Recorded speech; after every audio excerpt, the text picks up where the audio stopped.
আমাদের যে ঈদ জার্নি, যেটা ঢাকা থেকে বাইরে যাওয়াটা অন্যান্য বছরের চেয়ে তুলনামূলকভাবে এবার একটু স্বস্তিদায়ক হয়েছে। ঈদ পূর্ববর্তী ধাপের আমরা প্রায় শেষ পর্যায়ে। আমরা প্রথম থেকেই বিভিন্ন বিপণী বিতানের যে তাদের যে বিক্রি, এখানে যে অর্থ লেনদেন, সেখানে যাতে কোনো ধরনের চাঁদাবাজি না হতে পারে, রাস্তাঘাটে ছিনতাই ডাকাতি বন্ধের জন্য আমরা আপ্রাণ চেষ্টা করে যাচ্ছি। ঈদের সময় ঢাকা শহর সহ বড় বড় শহর জনসংখ্যা একটু কমে যায়, বাসাবাড়ি ফাঁকা থাকে। এই ফাঁকা বাসাবাড়িতে যাতে কোনো প্রকার চুরি বা দস্যুতা ঘটতে না পারে, সেজন্য আমরা সজাগ দৃষ্টি রাখছি। সবাইকে পবিত্র ঈদ উল ফিতরের শুভেচ্ছা জানাচ্ছি এবং আপনাদের মাধ্যমে দেশবাসীকেও জানাই পবিত্র ঈদের শুভেচ্ছা এবং অভিনন্দন। ঈদ মোবারক। পবিত্র ঈদ আমাদের মুসলিম ধর্মাবলম্বীদের জন্য একটি বড় অনুষ্ঠান। এই অনুষ্ঠানকে কেন্দ্র করে পুরা রমজান মাসের প্রথম থেকেই আমরা নিরাপত্তামূলক ব্যবস্থা গ্রহণ করেছি। ঈদের সময় আপনার কতগুলি ঘটনা ঘটে, যেমন এই সময়ে বিপণী বিতানে রমজান মাসের শুরু থেকে প্রচুর বিক্রি কিনে হয়, অনেক অর্থের লেনদেন হয়। তো যার জন্য এই সময় ছিনতাই চাঁদাবাজি এই ধরনের অপরাধের একটা প্রকোপ থাকে। তো আমরা রমজান মাসের শুরু থেকেই এই ধরনের অপরাধ নিয়ন্ত্রণের জন্য কাজ করে আসছি এবং আপনারা দেখেছেন যে ছিনতাই চাঁদাবাজি এই ধরনের অপরাধ এখন কিছুটা নিয়ন্ত্রণে এসেছে। আমরা ঈদ পূর্ববর্তী, ঈদের দিন এবং ঈদ পরবর্তী 3 ধাপে আমাদের দায়িত্ব পালন করতে হয়। ঈদ পূর্ববর্তী ধাপের আমরা প্রায় শেষ পর্যায়ে। আমরা প্রথম থেকেই বিভিন্ন বিপণী বিতানের যে তাদের যে বিক্রি, এখানে যে অর্থ লেনদেন, সেখানে যাতে কোনো ধরনের চাঁদাবাজি না হতে পারে, রাস্তাঘাটে ছিনতাই ডাকাতি বন্ধের জন্য আমরা আপ্রাণ চেষ্টা করে যাচ্ছি।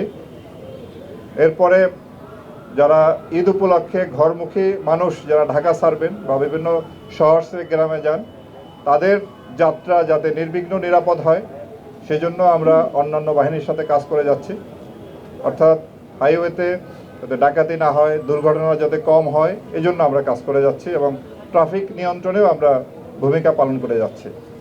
এই সময় আপনার বাস টার্মিনাল, লঞ্চঘাট, ট্রেন স্টেশন, এখানে প্রচুর জনসমাগম হয়। তো সুতরাং সেখানে নিরাপত্তার জন্য আমরা দেশব্যাপী টহল, গোয়েন্দা নজরদারি, সাদা পোশাকের ডিউটি এবং অন্যান্য বাহিনীর সাথে সমন্বয় রেখে আমরা এই নিরাপত্তামূলক ডিউটি পালন করি। এরপরে ঈদের দিন আমাদের এই কেন্দ্রীয় ঈদগাহ সহ সারা দেশে অনেক বড় বড় ঈদের জামাত হবে এবং সেখানে বিপুল সংখ্যক মুসল্লি সমাগম হবে।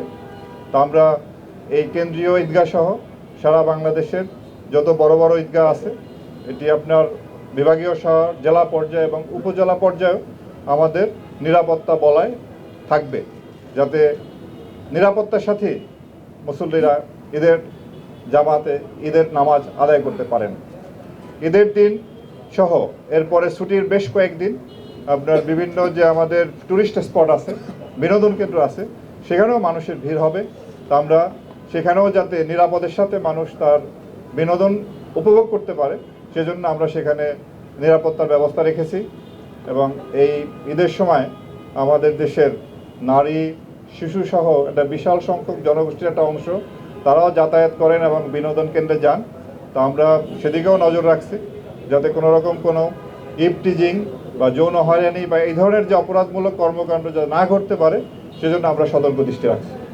ঈদের সময় ঢাকা শহর সহ বড় বড় শহর জনসংখ্যা একটু কমে যায়, বাসাবাড়ি ফাঁকা থাকে। তো এই ফাঁকা বাসাবাড়িতে যাতে কোনো প্রকার চুরি বা দস্যুতা ঘটতে না পারে, সেজন্য আমরা সজাগ দৃষ্টি রাখছি এবং এখানেও নিরাপত্তামূলক ব্যবস্থা গ্রহণ করছি আমরা। এরপরে ঈদের পরে যখন যারা বাড়ি গিয়েছেন তারা আবার ঢাকামুখী হবেন, তো সেই জন্য সেই সময়ও যাতে আপনার তাদের আশাটাও নির্বিঘ্ন হয়, নিরাপদ হয়, সেজন্য আমরা বাস টার্মিনাল, লঞ্চঘাট এবং রেল স্টেশনের ফিরতি পথের জন্য নিরাপত্তামূলক ব্যবস্থা রাখছি। আমরা সব কিছু মিলিয়ে এই সময়টায় যাতে আরও অন্যান্য কিছু অপরাধ হয়, যেমন মলম পার্টি, অজ্ঞান পার্টি, জাল টাকা, মাদকের অপব্যবহার, এগুলোও যাতে বিস্তার ঘটতে না পারে, এজন্য আমরা আমাদের সতর্ক দৃষ্টি সেখানে আমরা রাখছি। আমরা সর্বোপরি আপনাদের সহযোগিতায়, দেশবাসীর সহযোগিতায় আমরা যারা আইনশৃঙ্খলা রক্ষাকারী বাহিনী আছে সবার সম্মিলিত প্রচেষ্টার মাধ্যমে এই ঈদটি যাতে সুন্দরভাবে উপভোগ করতে পারি সেই চেষ্টা আমাদের অব্যাহত আছে এবং ইনশাল্লাহ আমরা আশাবাদী এবার ঈদ নির্বিঘ্নে আমরা করতে সক্ষম হব। আপনারা ইতিমধ্যে দেখেছেন যে আমাদের যে ঈদ জার্নি, যেটা ঢাকা থেকে বাইরে যাওয়াটা অন্যান্য বছরের চেয়ে তুলনামূলকভাবে এবার একটু স্বস্তিদায়ক হয়েছে। রাস্তাঘাটে যানজট কম এবং বিভিন্ন যে টার্মিনালগুলো যানজট তুলনামূলকভাবে কম।